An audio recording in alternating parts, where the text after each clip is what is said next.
La Voz de América presenta.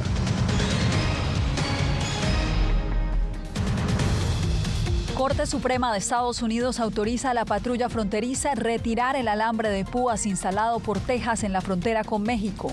El expresidente Donald Trump llega como favorito a las primarias republicanas de Nuevo Hampshire. Tormentas invernales dejan al menos 90 muertos alrededor de Estados Unidos y Ecuador recibe delegación estadounidense para reforzar su lucha contra el crimen organizado.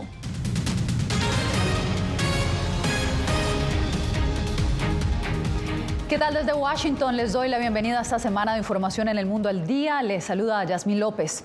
Magistrados de la Corte Suprema de Estados Unidos fallaron 5-4 a favor de la administración Biden al permitir que agentes de la patrulla fronteriza corten el alambre de púas instalado por el gobierno de Texas en su frontera con México. Jacopo Luzzi nos acompaña desde la Casa Blanca con todos los detalles. Jacopo, cuéntanos cuál es el alcance de esta decisión.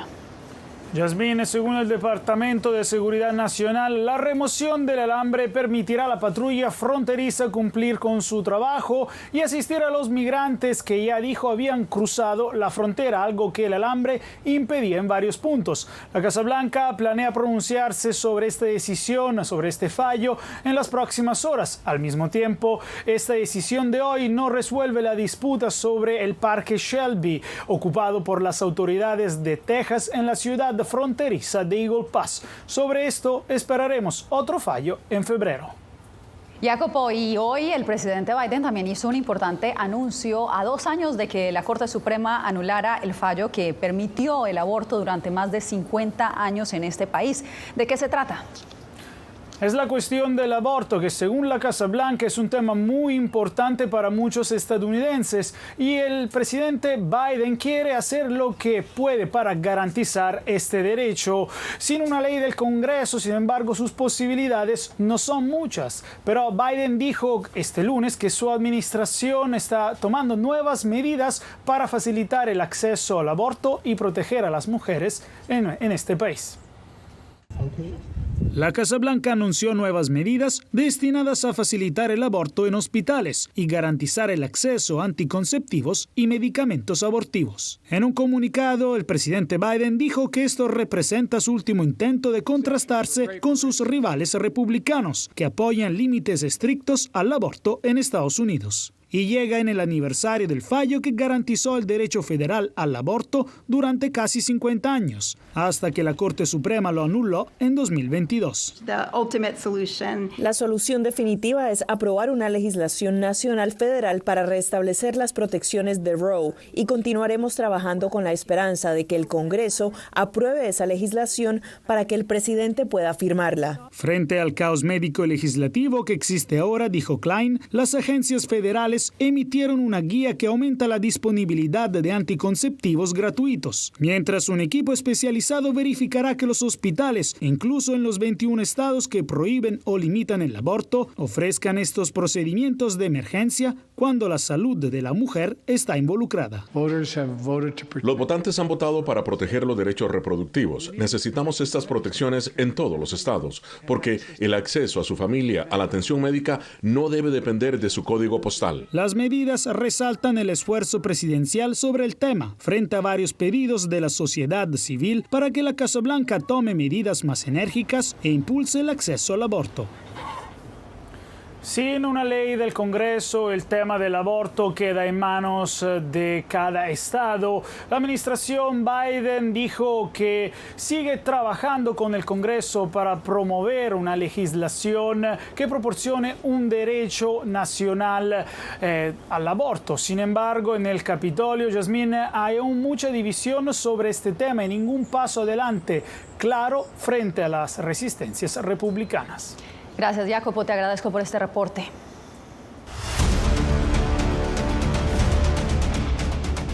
Los coordinadores de una caravana migrante que arrancó a finales de diciembre en Tapachula, Chiapas, y hoy atraviesa Oaxaca buscando llegar a Ciudad de México, están acusando al gobierno de ese país de hostigarles para detener su avance. Javier Cardoso nos amplía.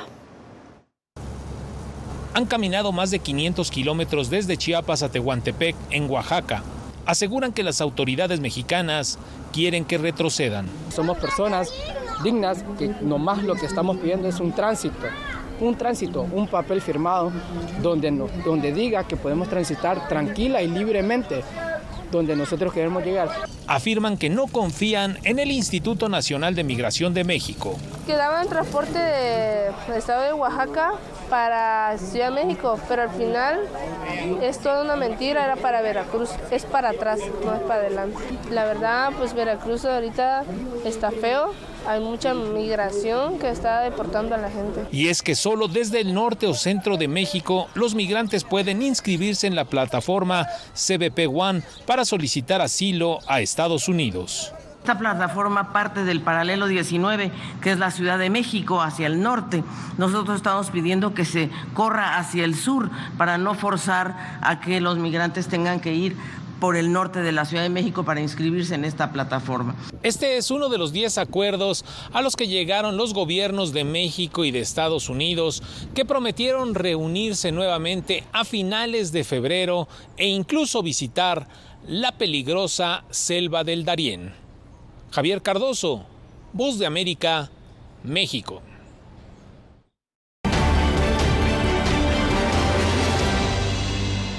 Nuevo Hampshire será este martes el escenario de las elecciones primarias para elegir al candidato presidencial del Partido Republicano. El expresidente Donald Trump, gran favorito, y la exgobernadora Nikki Haley son los únicos contendientes. Julia Riera, ¿qué está en juego en estos comicios?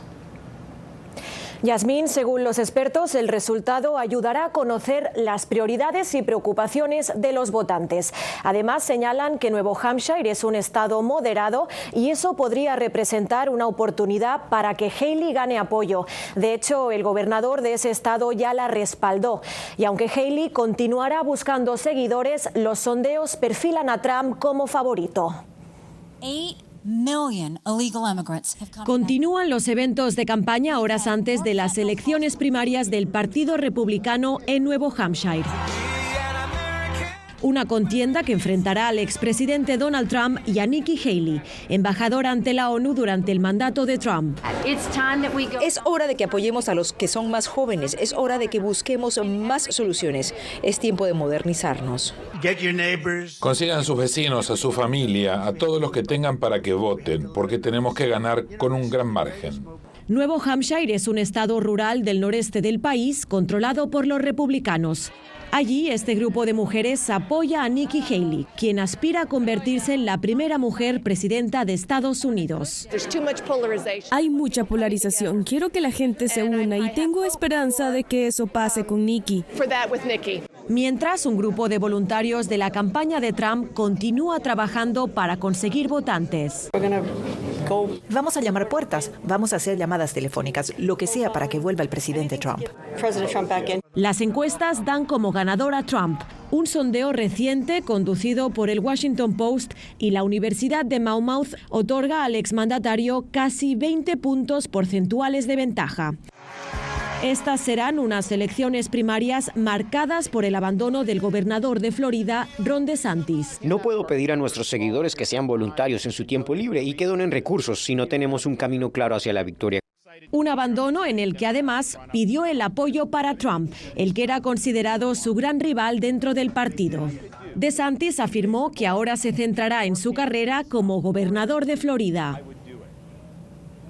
Y el Partido Demócrata también celebrará este martes su primaria en Nuevo Hampshire. Una disputa sobre las fechas entre el Comité Nacional Demócrata y el capítulo estatal de ese partido político ha provocado que la boleta no incluya el nombre del presidente Biden. A pesar de esta discrepancia, no se prevén obstáculos para que Biden sí aparezca en las papeletas de las elecciones generales del mes de noviembre. Yasmín. Gracias, Julia. Y ahora veamos cuáles son los temas que estarían atrayendo la atención de los electores estadounidenses. La salud de la economía es uno de esos asuntos que toman más en cuenta los estadounidenses, pero este año otros temas parecen igualmente importantes para quienes se preparan a elegir a un presidente en noviembre. Verónica Valderas Iglesias nos informa. En una reciente visita a Pensilvania como parte de su campaña de reelección, el presidente Joe Biden resaltó los logros económicos de Estados Unidos bajo su gobierno. Los índices de confianza del consumidor son muy altos. Todos están mejor y lo saben. Es cierto que la economía resurgió de la pandemia del COVID-19 y se ha mantenido fuerte, dice el economista Stephen Hamilton. La inflación bajó a 3.1%. El desempleo ha permanecido en 3.7%. La pregunta es, ¿qué tan rápido subirán los salarios y bajará la inflación? Y si la gente sentirá los beneficios antes de las elecciones. Tim Carter suele votar por los republicanos. Este año su mayor preocupación es la inmigración, pero también critica las políticas económicas de Biden. Para el estadounidense promedio que se gana la vida, la inflación es muy alta y pierde ganancias. La economía no será la prioridad para otros votantes entrevistados en el área de Adams Morgan en Washington. Me gusta la postura de Nikki Haley sobre el aborto, pues si somos realistas, no se prohibirá a nivel nacional. El esposo de la ucraniana Anastasia Derun, codueña de una panadería, prioriza la política exterior.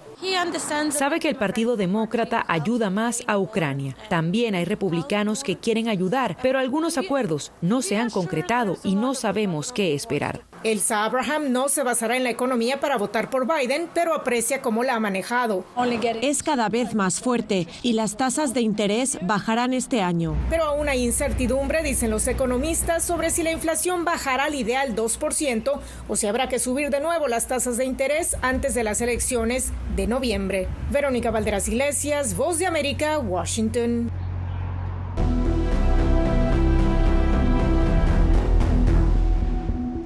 Dos semanas de múltiples tormentas alrededor de Estados Unidos han dejado una estela de muertos de costa a costa. Las frías temperaturas aún representan un nuevo riesgo para los estadounidenses, como nos informa Ángela González.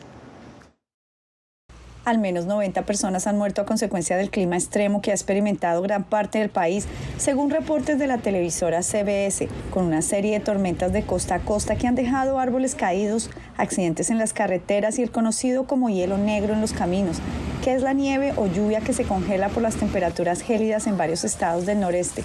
Fabián Velázquez necesita su vehículo para trabajar y ha tenido que tomar precauciones adicionales para transitar. Primero que todo, tratar de revisar las llantas del carro, ponerle las cadenas, manejar despacio, no saltarse los stops y tratar de seguir las reglas, ¿no?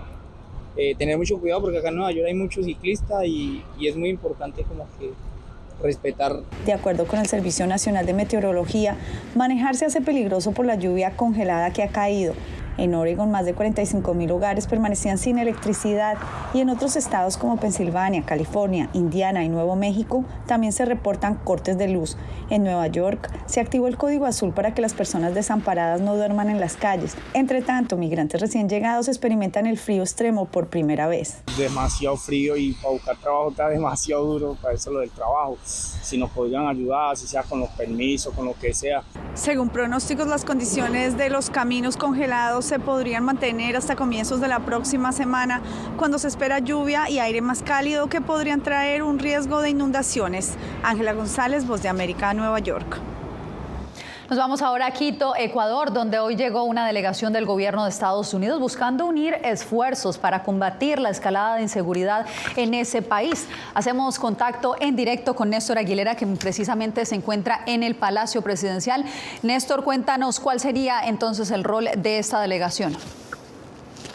Ya se trata de una catalogada como estratégica dentro de la lucha de Daniel Noboa contra el crimen organizado y ante la carencia de recursos económicos para enfrentar esta problemática. Esta visita no solamente incluye reuniones con representantes gubernamentales, sino también con quienes forman parte del sector justicia, la sociedad civil. El gobierno ecuatoriano busca apoyo externo para enfrentar la peor crisis de su historia en seguridad, matizada por la lucha contra 22 organizaciones criminales ahora catalogadas como terroristas. Su principal socio para esta lucha es el gobierno de Estados Unidos. Yo creo que Estados Unidos, así mismo como el mundo, han visto lo que está pasando en el Ecuador y saben lo importante que es tener el Ecuador protegido para la paz mundial. El mandatario ecuatoriano, en entrevista para una estación televisiva local, reiteró este lunes que dialoga con los gobiernos de Colombia y Perú para repatriar a presos en cárceles ecuatorianas, debido a los altos costos que le representan.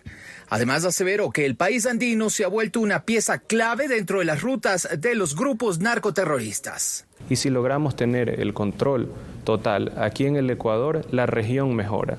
Ya los Estados Unidos lo está viendo así, ya Europa lo está viendo así. Entonces hay mayor atención hacia Ecuador. La visita estadounidense se produce horas después de que la policía ecuatoriana anunciara la captura de Carlos L., alias El Gringo, líder del grupo armado colombiano Oliver Sinisterra, y la detención de 68 presuntos terroristas que pretendían atentar contra un hospital en la ciudad de Yaguachi. Además del hallazgo de un semisumergible con 3.2 toneladas de droga y el decomiso en la provincia de Los Ríos de otro cargamento de droga que podría marcar un récord según la versión de las Fuerzas Armadas. Esto suma 21.499 kilos, es decir, 21 toneladas y media de clorhidrato de cocaína. Encontramos en el área 10 fusiles, 3 pistolas, 14 alimentadoras de fusil, 6 alimentadoras de pistola, 5.052 municiones de fusil, 5.56. En menos de 2 semanas, la guerra contra el crimen organizado ha dejado al menos 2.700 detenidos, de ellos 158 por terrorismo. A esta hora continúa la reunión con el carácter de reservado entre el presidente ecuatoriano Daniel Noboa, representantes de su gobierno y también quienes forman parte de la delegación estadounidense. Pero el primer mandatario más temprano este día lunes participó en un acto especial desarrollado en la Escuela Superior de Policía para entregar equipamiento a la Policía Nacional en un momento tan delicado para este país. Se entregaron chalecos, drones, equipos de comunicaciones y antibombas. Todo esto por un valor estimado de alrededor de $16 millones. Néstor Aguilera, corresponsal de La Voz de América en Quito, gracias por esta información. Bien, y usted no se mueva porque al volver, sin acuerdo para la liberación de rehenes, Israel rechaza negociar con Hamás.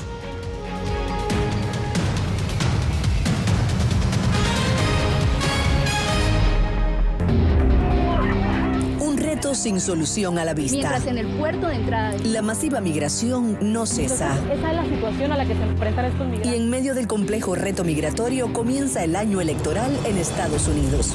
Siga a nuestras enviadas especiales Paula Díaz y Salomé Ramírez en El Paso para explorar los alcances del fenómeno que mantiene al país en la incertidumbre. Muy pronto, El Pulso en la Frontera, en todas las plataformas de La Voz de América.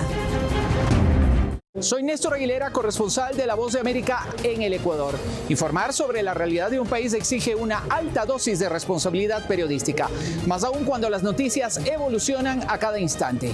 Aquí en La Voz de América encuentras noticias veraces, precisas y balanceadas.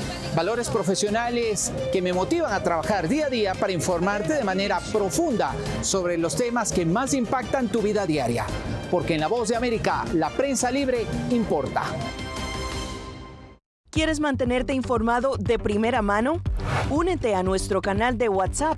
Lo que ocurre en Estados Unidos, América Latina y el mundo directamente a tu celular. Escanea el código que ves en pantalla y conéctate con las noticias para recibir información veraz y balanceada. Noticias de última hora, reportes originales y verificación de información. Porque en La Voz de América, la prensa libre importa. ¿Cómo decidió ese grupo de hombres no acabar con la civilización? Presentamos De Yalta a Malta, una serie documental que analiza las relaciones y amistades entre los líderes de la Guerra Fría. Cómo interactuaron, cuándo se conocieron y llegaron a discutir el destino del mundo. Es un lado de la historia que usted necesita ver. De Yalta a Malta. Vean los 5 episodios ahora mismo en VOA+.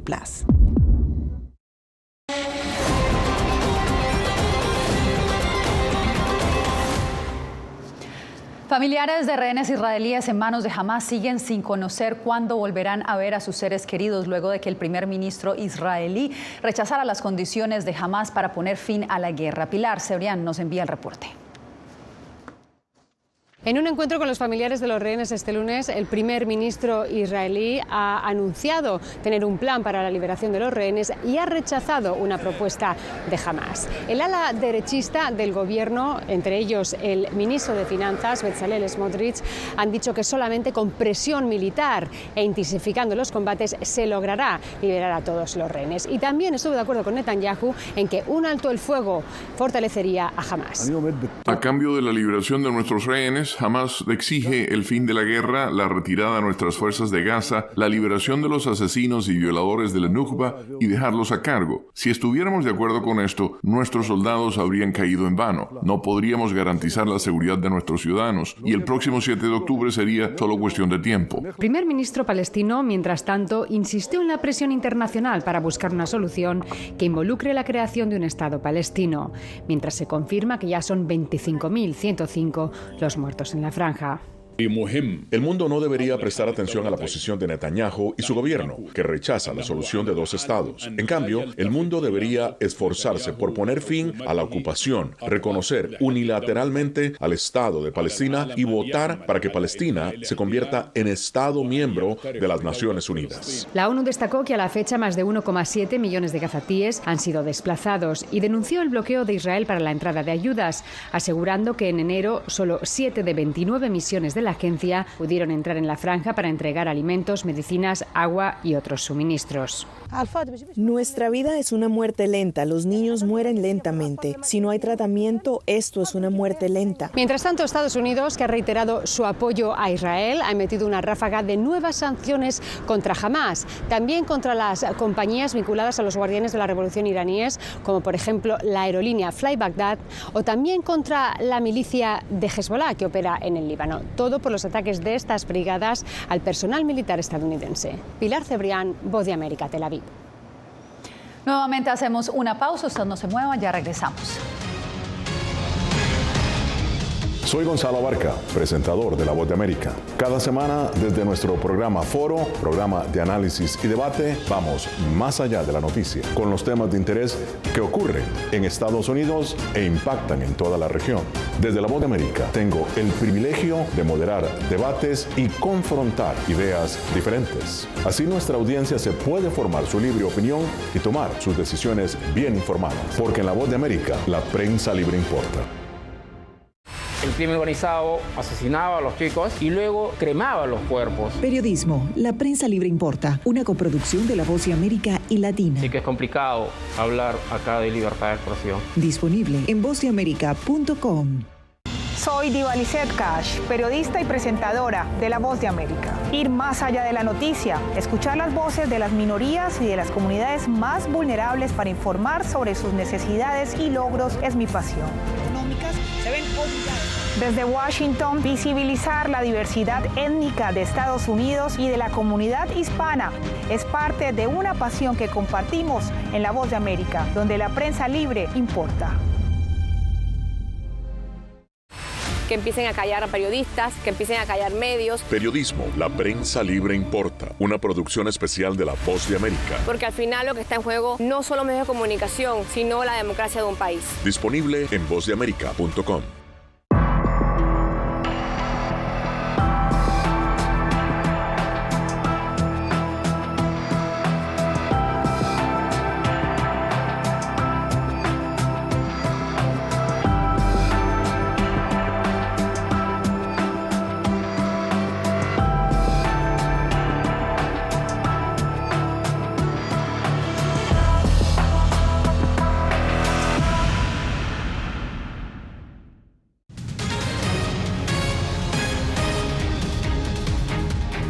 El presidente de Colombia, Gustavo Petro, anunció que abogará ante su homólogo nicaragüense Daniel Ortega por el respeto a la libertad religiosa en Nicaragua. Donaldo Hernández nos informa.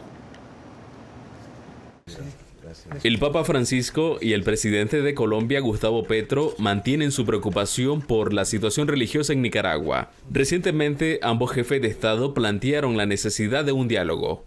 Hablamos del tema nicaragüense.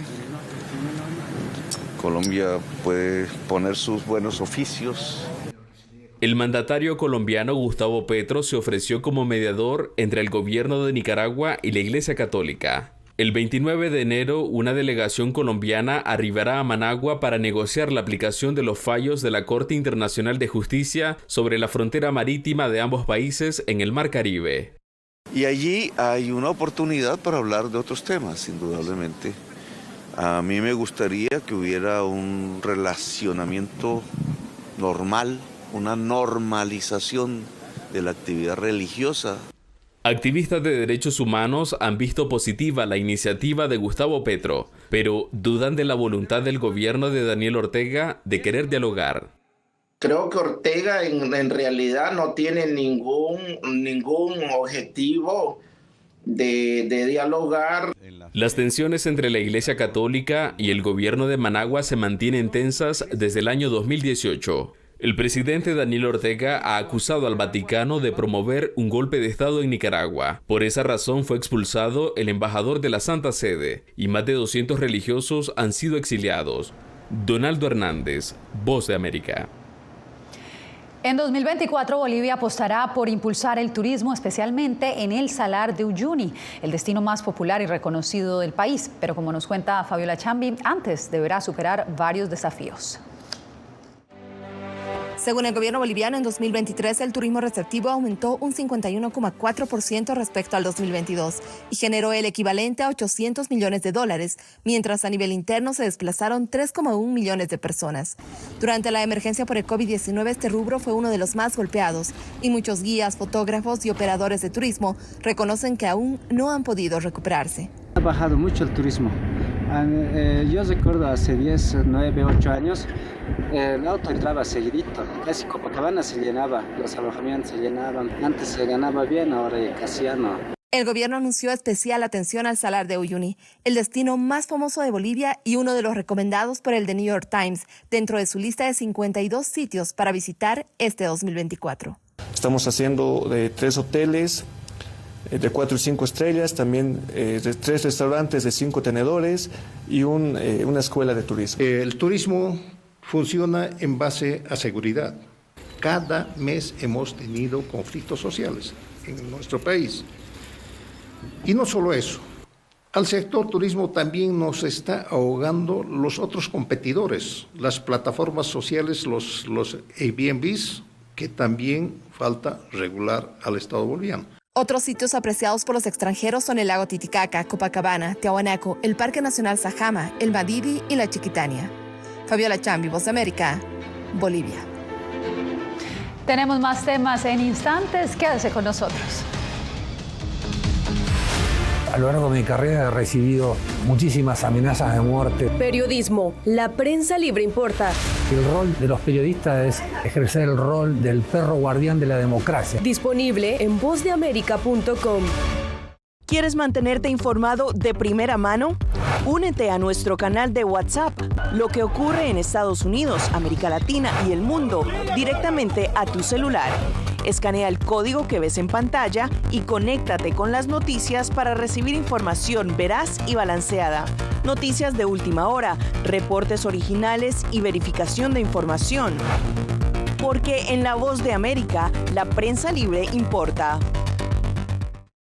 Soy Jorge Agobián, corresponsal de La Voz de América en la Casa Blanca. Nuestro trabajo es conectar a Latinoamérica con Washington. Aquí somos la voz, oídos y ojos de nuestro continente para reportar lo que se decide en Estados Unidos e impacta en nuestros países. Traemos a esta sala de prensa las preguntas que la gente se hace y hablamos en un lenguaje sencillo para explicar las políticas globales, sus defensores y detractores. Y lo entregamos a nuestra audiencia para que saque sus propias conclusiones. Porque en La Voz de América, la prensa libre importa. Nosotros no somos ninguna oposición. La prensa no es ninguna oposición. Periodismo, la prensa libre importa. Entonces hay un poco de tema también de amenazas, ¿no? Disponible en vozdeamerica.com. ¿Cómo decidió este grupo de hombres no acabar con la civilización? Presentamos De Yalta a Malta, una serie documental que analiza las relaciones y amistades entre los líderes de la Guerra Fría. Cómo interactuaron, cuándo se conocieron y llegaron a discutir el destino del mundo. Es un lado de la historia que usted necesita ver. de Yalta a Malta. Vea los 5 episodios ahora mismo en VOA Plus.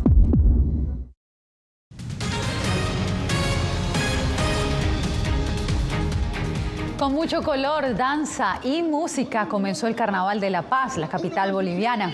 Miles de turistas presenciaron esta fusión única de las tradiciones indígenas con el catolicismo colonial. Y por supuesto, no podía faltar este personaje que ustedes están viendo en pantalla, a quien llaman Pepino, quien revivió y se salió de su ataúd gracias al beso de la reina del Carnaval de Santa Cruz, marcando el inicio oficial de esta fiesta. Con estas imágenes nos despedimos por hoy.